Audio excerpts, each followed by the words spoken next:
This summer, I had hoped to find a way to prepare not just for another year, but another term, because that is what this year requires. I have not been able to do that.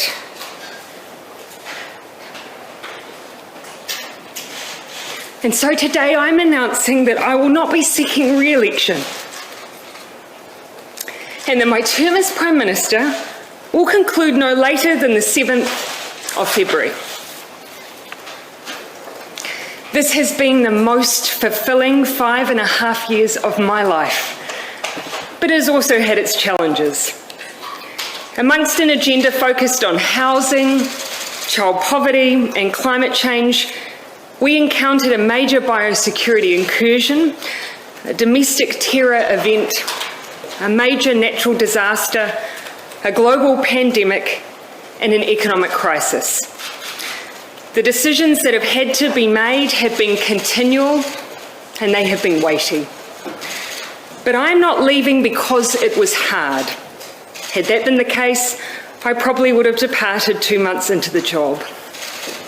I am leaving because with such a privileged role comes responsibility. The responsibility to know when you are the right person to lead, and also when you are not. I know what this job takes, and I know that I no longer have enough in the tank to do it justice. It's that simple. But I absolutely believe and know there are others around me who do. We've achieved a huge amount in the last 5 years, and I'm so proud of that. We are in a fundamentally different place on climate change than where we were, with ambitious targets and a plan to achieve them. We have turned around child poverty statistics and made the most significant increases in welfare in the state housing stock that we've seen in many decades. We've made it easier to access education and training.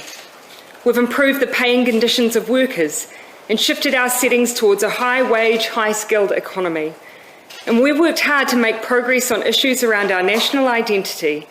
And I believe that teaching history in schools and celebrating our own Indigenous national holiday will all make a difference for years to come. And we've done that while responding to some of the biggest threats to the health and economic well-being of our nation, arguably, since World War II. The team that has done all of that, they have been some of the best people I've ever had the privilege of working with, and they are well placed to take us forward as we continue to focus on our economic recovery with one of the strongest economies in the world. They are also a team who are incredibly well placed to contest the next election. In fact, I am not leaving because I believe we can't win the election, but because I believe we can and will. And we need a fresh set of shoulders for that challenge. I know there will be much discussion in the aftermath of this decision as to what the so-called real reason was. I can tell you that what I'm sharing today is it. The only interesting angle that you will find is that after going on 6 years of some big challenges, I am human. Politicians are human. We give all that we can for as long as we can, and then it's time. And for me, it's time.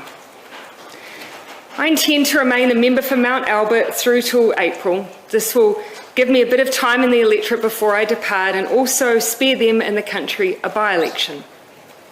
Beyond that, I have no plan, no next steps. All I know is that whatever I do, I will try and find ways to keep working for New Zealand, and that I'm looking forward to spending time with my family once again. Arguably, they are the ones that have sacrificed the most out of all of us. And so to Neve, Mum is looking forward to being there when you start school this year.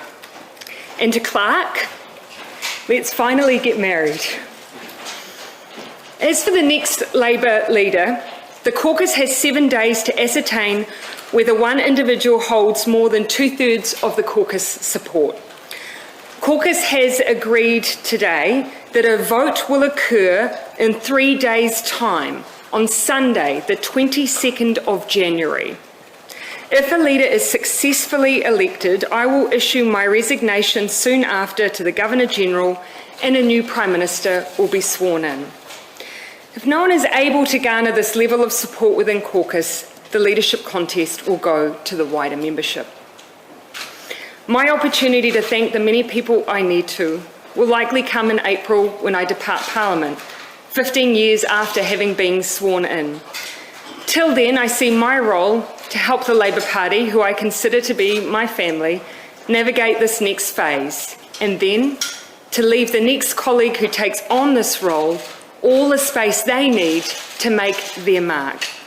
For my part, I want to finish with a simple thank you to New Zealanders for giving me this opportunity to serve and to take on what has and will always be the greatest role of my life. I hope in return, I leave behind a belief that you can be kind but strong, empathetic but decisive, optimistic but focused, that you can be your own kind of leader, one that knows when it's time to go. Thanks for checking out our YouTube channel to stay up to date with all the latest news from the New Zealand Herald. Click the subscribe button below or check out one of the videos here and head over to nzherald.co.nz for more details on these stories and more.